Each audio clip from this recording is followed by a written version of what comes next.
Eden par môi sunod yo fuller Obesan kang tuhan yang kuat Biarkan Biarkan kami orang sintile langsung dengerin musuh dan Merin bukan beraram Amin Ilong ang urem ng laukyan Akan kenali levan akan suase Iyong rin akan pangalaman Ang tiyang tolong sa tuwani Manamitin mo ang Manamitin buwan sa ilong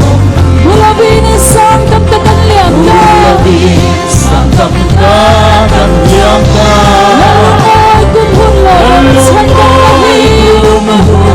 Lamang sandang lahing Kinisang kagsalibigan Kagsalibigan panibig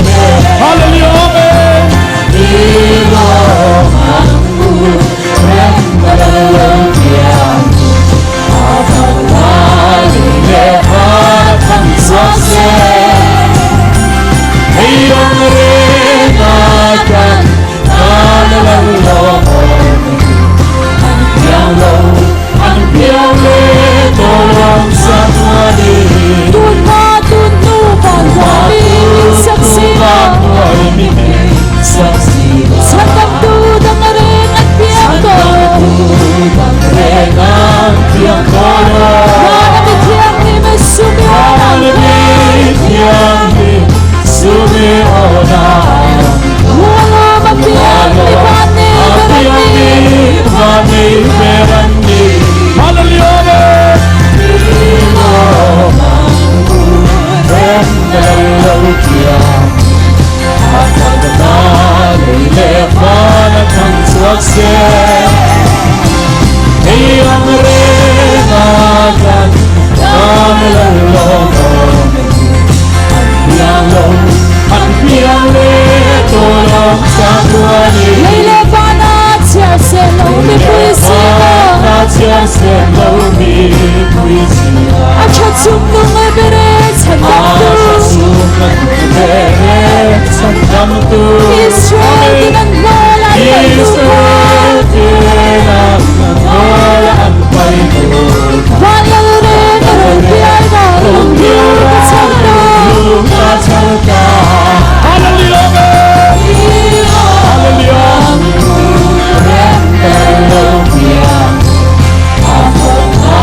Levan suase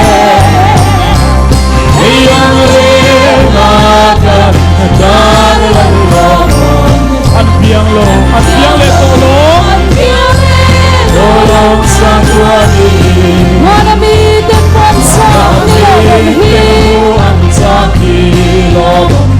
Mula binisang damdagan liyangga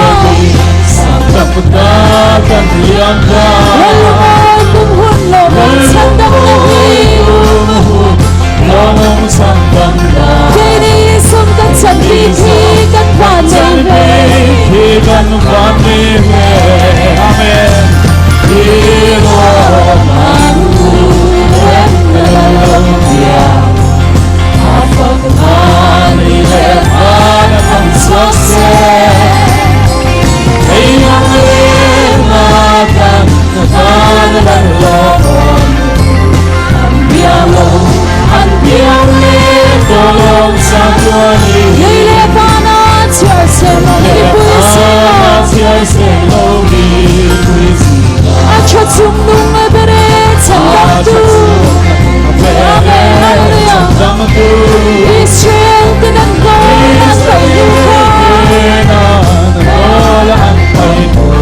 Banal rin ang biyang lulukat salta Ilong ang urem nalalagyan Akan kenali levan akan suase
Tolong satu hari